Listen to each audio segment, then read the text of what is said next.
Obrigado. Parabéns, doutor Kenny, pela sua apresentação. Muito boa. E agora, para terminar o nosso painel, nós vamos falar sobre como alguns povos conseguiram controlar a pandemia antes da vacina. Quem discutirá esse assunto é o acadêmico Antônio Carlile Holanda Lavô. O Carlile, como a gente chama entre os amigos, fez a graduação na Faculdade de Medicina, em 1964, foi secretário de Saúde do Estado do Ceará, foi professor da Universidade de Brasília entre 69 e 78, onde construiu as bases do sanitarismo comunitário, foi prefeito de Jucás, aqui no Ceará. Na África, ajudou o governo de Angola a regulamentar o Pax e fez a implantação da unidade da Fiocruz aqui no nosso estado. Carlile, você tem a palavra. Muito obrigado, doutor Vicente, a mesa, doutor Vicente, doutor William, doutor Paulo Leitão, os colegas que antecederam, doutor Eurico, doutor Kenny Colares, e a todos que estão nos escutando, companheiros da academia e os que nos veem pelas mídias sociais. Vamos falar de um tema pouco conversado aqui no Brasil. Primeiro porque os grandes resultados estão vindo lá do Oriente, e o Ocidente sempre acha que é mais desenvolvido e deixa o Oriente uma coisa muito distante. Também a nossa imprensa acompanha pouco o que está acontecendo lá no Oriente, mas então vale a pena trazer essa discussão para cá, para a nossa academia. Me parece assim, muito importante que a gente conheça esses resultados que estão sendo alcançados nesse instante. Eu pediria ao Nitaró que passe a próximo slide. Vamos falar de 3 países que alcançaram os resultados mais importantes e pelo tamanho do país e pelos resultados especiais. Então, vou falar da Nova Zelândia, mais distante, lá na Oceania, do Vietnã e da China, no leste da Ásia, né? E mostro o Brasil para servir de comparação. Esses dados aí de casos e de óbitos são oferecidos pela Organização Mundial de Saúde no seu relatório do dia 2 de maio, já há alguns dias que passaram, mas não faz muita diferença para hoje. Então, a gente vê aí o grande número de casos de óbitos no Brasil, comparando com esses 3 países que tiveram poucos casos e poucos óbitos, muito poucos óbitos. Procurei ver 3 países que são bem diferentes, tanto do ponto de vista da população. Você tem um país pequeno, como é a Nova Zelândia, com 4,9 milhões de habitantes, pouco mais da metade do Ceará. O Vietnã, mais ou menos metade da população brasileira, 96 milhões de habitantes. E a China, que é o país mais populoso do mundo, 1 bilhão e 400 milhões de habitantes. Então, para mostrar realmente como é que se comportam essas mesmas medidas num país pequeno, médio ou um grande país com muita população.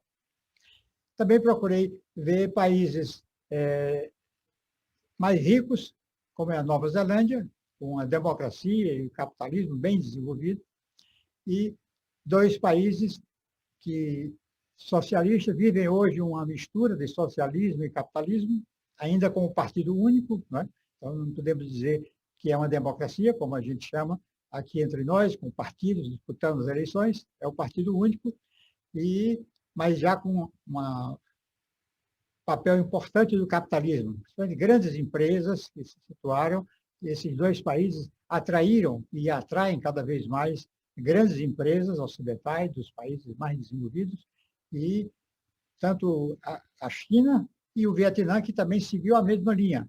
Hoje o Vietnã concorre com a China, até com mão de obra mais barata. Vê-se aí que a renda per capita do Vietnã ainda bem abaixo da China, então a mão de obra está bem mais barata, e como vieram depois, então eles conseguiram aperfeiçoar cada vez mais essa atração do capital internacional. E são hoje países com uma grande industrialização, mostrando coisas que passam na nossa frente.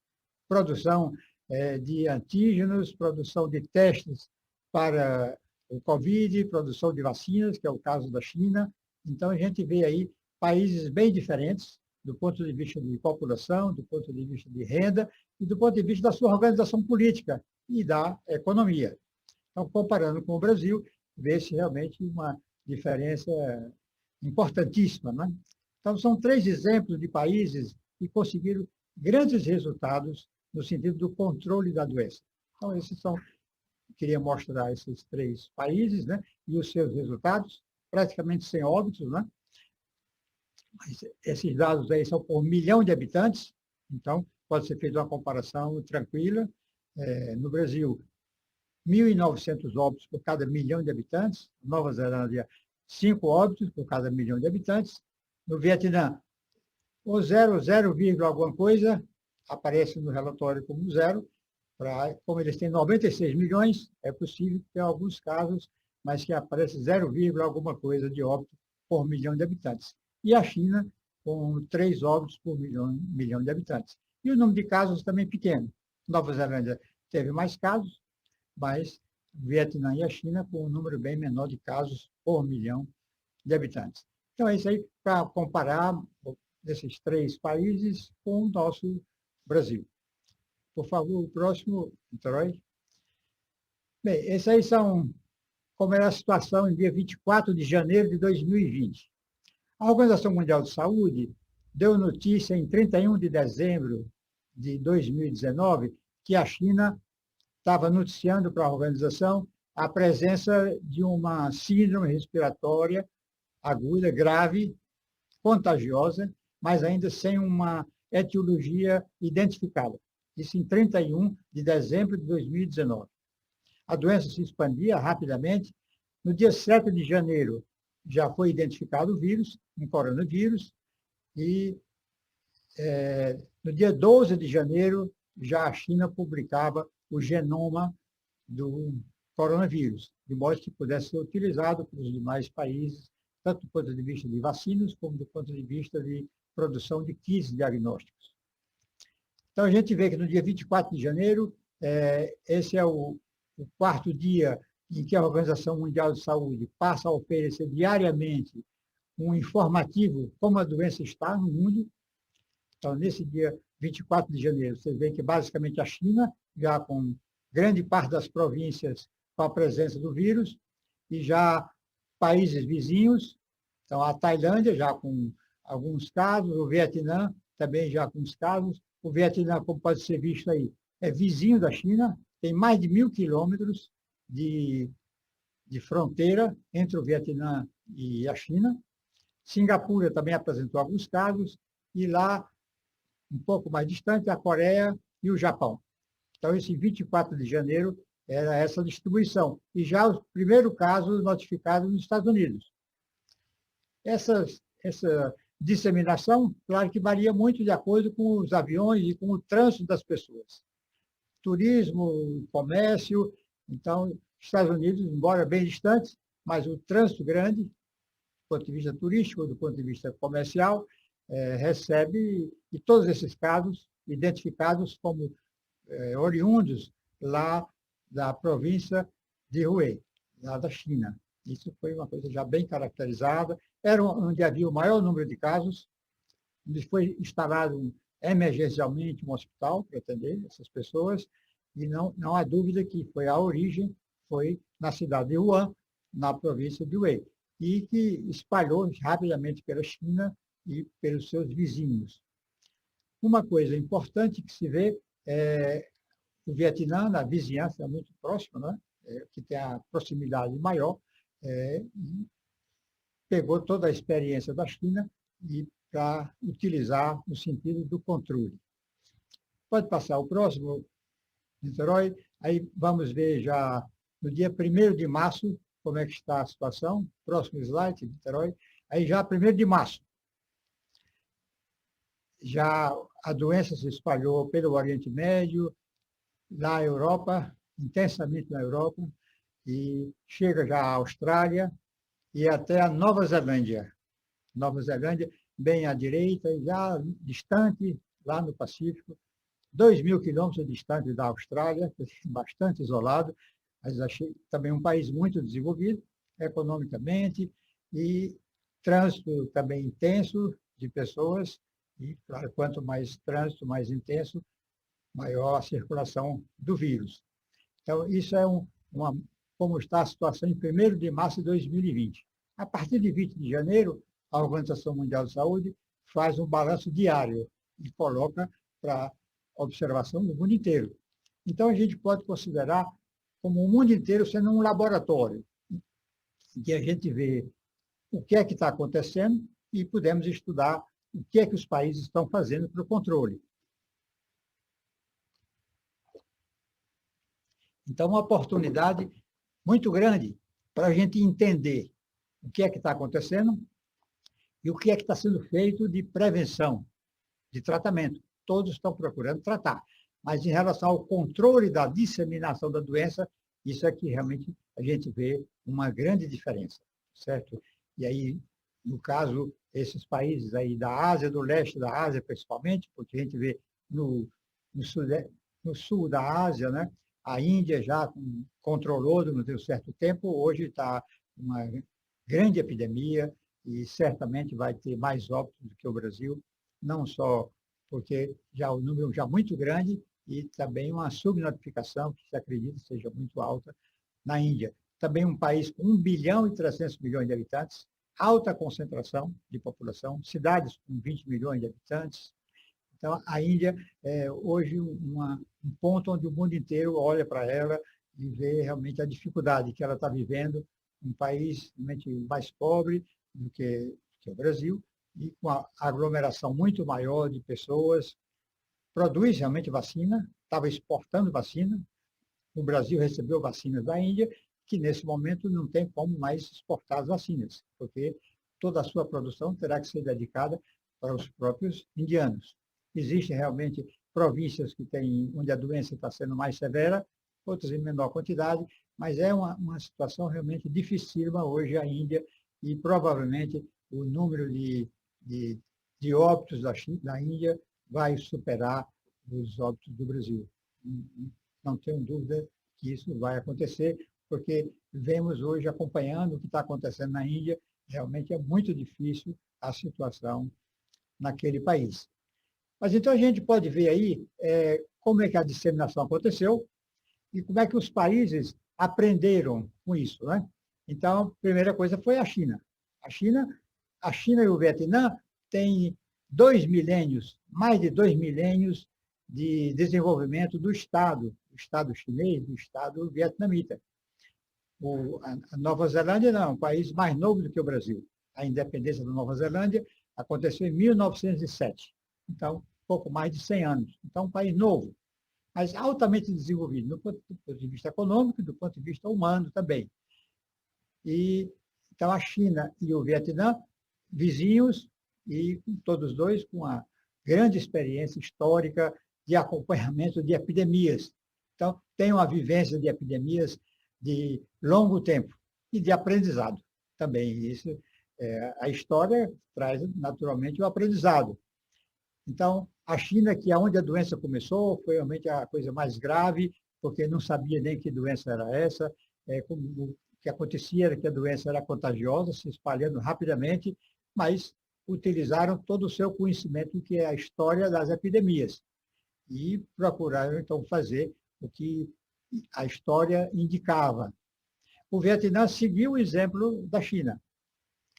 Isso foi a coisa que ele viu rapidamente, e isso foi uma das coisas que eles tomaram esse exemplo e adotaram, que infelizmente não aconteceu com a gente, nem com o Ocidente, nem com a Itália, que foi o primeiro realmente grande, a explosão de casos na Europa, foi a Itália, a grande mortandade na Itália, vimos aí no mês de março, né? A Itália, março, abril, um grande número de óbitos, realmente começou lá no norte lá da Itália, eles acharam que a doença não era tão grave e, de fato, acompanharam uma grande mortalidade e sofrimento, os hospitais superlotados, os médicos sem saber o que fazer, muito mais doentes do que os leitos que haviam de hospital ou de UTI, e foi realmente a primeira coisa que a gente viu, e em março já, esse sofrimento da Itália de maneira grave, e o Brasil foi então, 1º de março, né? Final de fevereiro, e tivemos o primeiro caso diagnosticado lá em São Paulo, né? No Albert Einstein, e aí o relatório de 1º de março, então, aparece o Brasil ainda com um caso, e a Nova Zelândia também com um caso. Infelizmente, a gente não acompanhou e não seguiu, não aproveitou o exemplo dos países que conseguiram controlar. Isso realmente foi uma... o Dr. Kenny Colares já falou há pouco, que realmente a gente perdeu a oportunidade de aproveitar essa experiência, fantástica essa experiência. A China conseguiu, em 2 meses, em mês de março já tinha diminuído muito o número de casos na China, 4 meses já praticamente a doença estava controlada na China, e no Vietnã, como já foi 24 dias depois do começo da China, também aproveitou toda a experiência chinesa e conseguiu controlar. A Nova Zelândia, 1º de março, quer dizer, teve 2 meses para acompanhar a experiência chinesa e vietnamita. Também a Coreia e o Japão tiveram experiências importantes, não foram tão fantásticas como foram os 3 países que eu citei, mas tiveram realmente um grande resultado. O número de casos e de óbitos foi muito menor do que o que se viu nos outros países. Singapura, também um resultado muito bom, não mencionei, porque é um país pequeno, praticamente uma cidade, embora com a população grande, também com um resultado muito importante. Então, o leste da Ásia e aí essas vizinhanças, e a Oceania, que no caso a Austrália também teve um bom controle, mas não é um sucesso tão forte como é a Nova Zelândia. Mas então são exemplos que é importante que a gente consiga aprender com eles. Não só para essa epidemia, que ainda vai render, mas também para as próximas epidemias. Sabemos que esse já é o 3º coronavírus nesse século. Os 2 primeiros ficaram restritos, um na China e o outro lá no Oriente Médio, o 3º que se expandiu pelo mundo inteiro, mas é provável que novas pandemias surjam, como surgiu a chikungunya, como surgiu a zika, já nesse século também.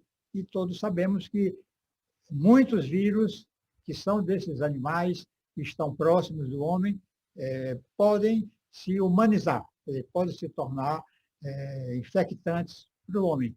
E, seguramente, novas pandemias vão surgir.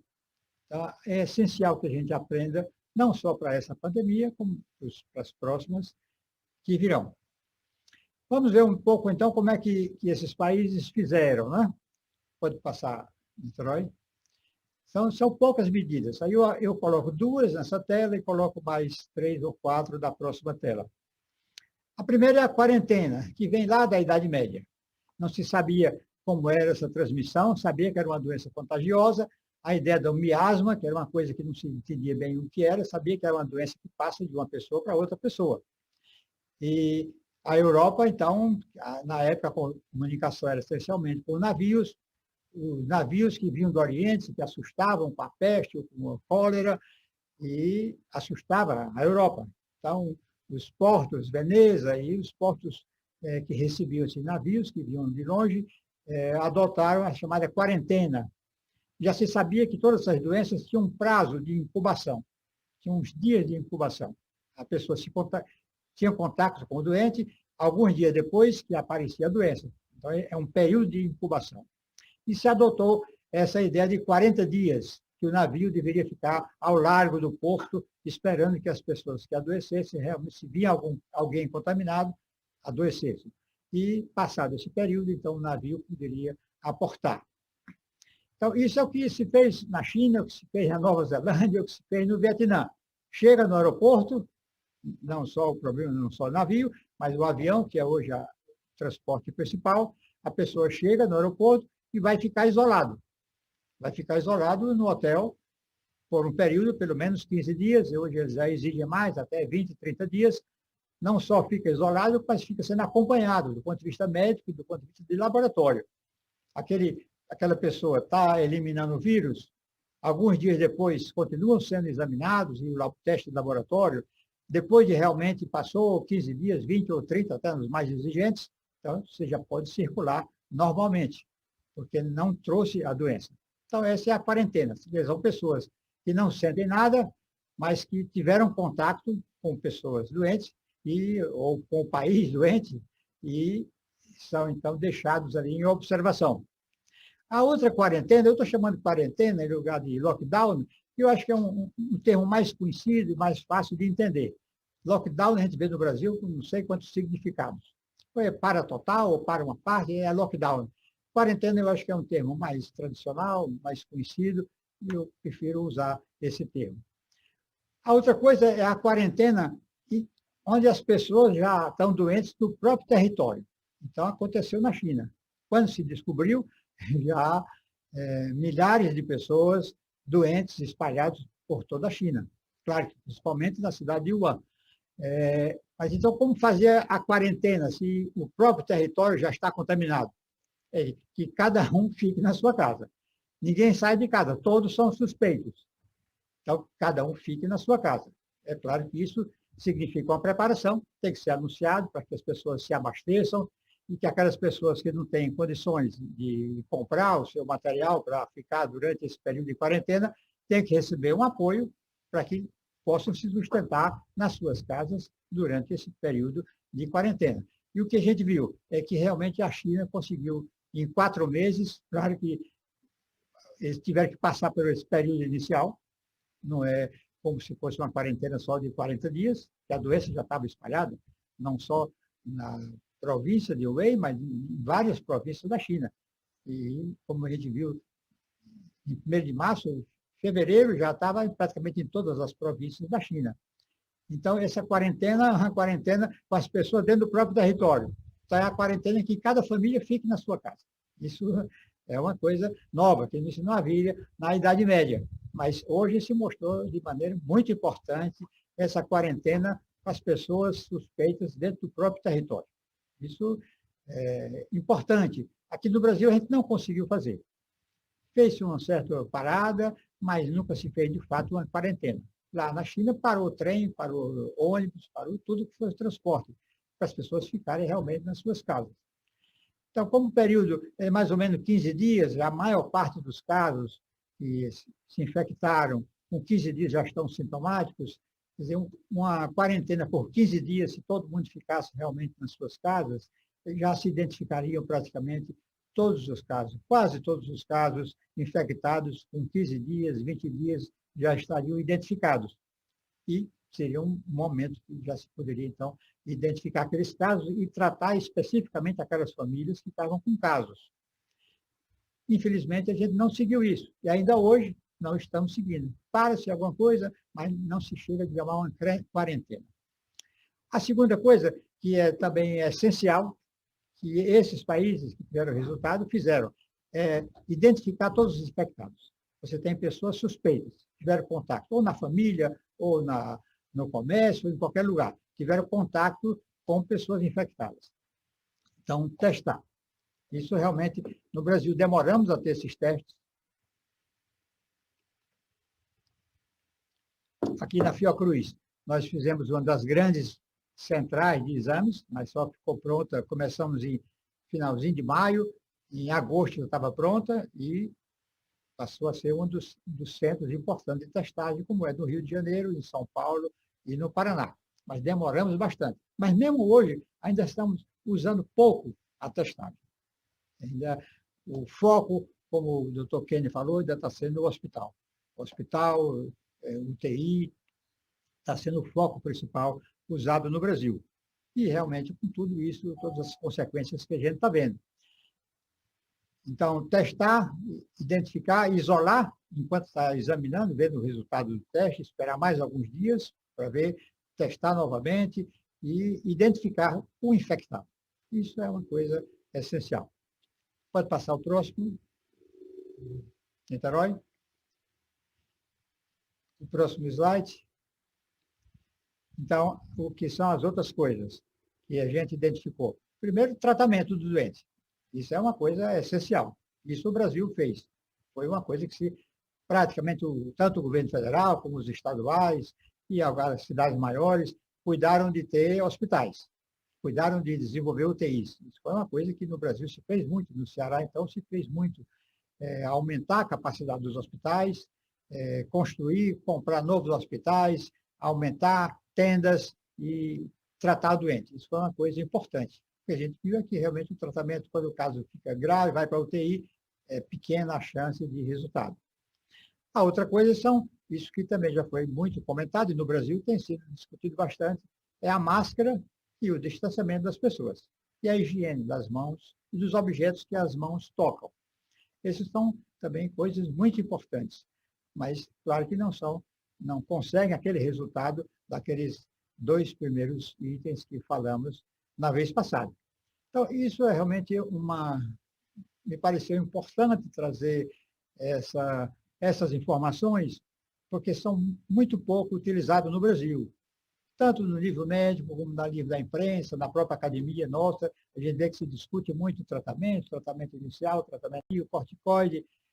Avançamos muito na parte de laboratório, vimos as 2 apresentações belíssimas aí que nos antecederam, realmente detalhe. Agora, esses dados que realmente implicam um consenso da população, isso nos faltou. Isso realmente é uma das coisas que os 3 países que eu citei, que mostraram grandes resultados, tiveram um grande consenso da população. As autoridades de governo, em todos os níveis, e a população seguiu aquilo que foi realmente recomendado pelos médicos, pelo sistema de saúde, pelo governo. Isso realmente no Brasil a gente ainda não tem. É uma discussão muito forte, ainda até chega a um nível que não seria esperado do ponto de vista científico, discussões que tomam muito tempo, até de detalhes do tratamento, e deixamos de assumir aquelas medidas que são realmente importantíssimas e que os países nos mostraram. Tivemos a chance de aprender. Ainda temos hoje a chance. E até eu me pergunto o que é que a gente poderia fazer em termos de academia, porque a academia não é só um agrupamento de pessoas, é uma instituição. Vimos nessa Bienal a grande soma de informações que a gente teve, especiais, de modo espetaculares as apresentações, muitas realmente contraditórias, uma defendendo uma coisa, defendendo outra, mas informações especiais. Então, diante disso, qual é o papel da academia? O que é que nos compete como academia ajudar o sistema de saúde, ajudar as autoridades, até a população que fica perdida no meio de tanto noticiário, um diz uma coisa, outro diz outra. Então, eu acho que é importante que a academia possa se debruçar sobre essas informações e tomar alguma medida no sentido de apoiar as informações mais seguras para as autoridades e para a sociedade. Acredito que a sociedade e as autoridades de saúde esperam da academia uma posição mais orientadora. E diante de tantas informações que a gente recebeu nesses 3 dias, as formas mais variadas, desde o vírus, como foi mostrado agora, a imunidade, as formas de tratamento, os direitos. Estamos chegando ao final desses dias, temos mais até 3 horas da tarde para encerrarmos essa Bienal, mas muitos ensinamentos que a gente recebeu. Mas ainda de forma, chegaram os ensinamentos de maneira isolada, que cada um. Então, é possível que a gente, como academia, como uma instituição, é possível que a gente some essas informações e apresente para a sociedade, e apresente para as autoridades de saúde uma soma e mostrando o que é possível fazer, como reduzir esse grande sofrimento, essa grande pandemia que nos assola. Isso é uma pergunta que eu faço à nossa academia. Vamos ter um resumo, o doutor Janésio fará um resumo do final, e temos ainda uma carta que devemos preparar nas 2 próximas semanas, e eu me pergunto, eu acho que era importante que a gente aproveite todos esses ensinamentos e apresente para as autoridades, apresente para a sociedade, para os colegas médicos que também não têm muito tempo de ler, estão correndo nas suas UTIs, nas suas enfermarias, E temos uma rede imensa, 500 mil médicos no Brasil. Se cada um dos médicos pudesse ajudar nesse trabalho, esse trabalho de isolamento, nós estamos com a experiência iniciada aqui no município de Eusébio, no município de Itauá. Na próxima semana também, Itaitinga está interessado em fazer esse acompanhamento, diagnóstico rápido, o isolamento. É importante que a gente aprenda isso, porque uma coisa é ver a experiência que vem lá do Oriente, outra coisa é a experiência que a gente vive aqui. É possível aprender a isolar um doente numa família, ou uma família com 5, 6 pessoas, pobre, uma casa pequena. Como é possível fazer esse isolamento? Temos que aprender. Então, é isso que a gente está conseguindo desenvolver, claro, com bastante atraso, com os profissionais de saúde da família, os profissionais da vigilância, e aproveitar esses ensinamentos e poder passar para o Ceará e para o Brasil. Acho que podemos fazer muita coisa e eu espero que a academia possa dar a sua contribuição, aproveitando tudo isso que foi tão importante apresentado agora nesses 3 dias. Muito obrigado, aproveito e agradeço realmente à academia por ter me convidado de participar junto com tão brilhantes apresentadores. Muito obrigado.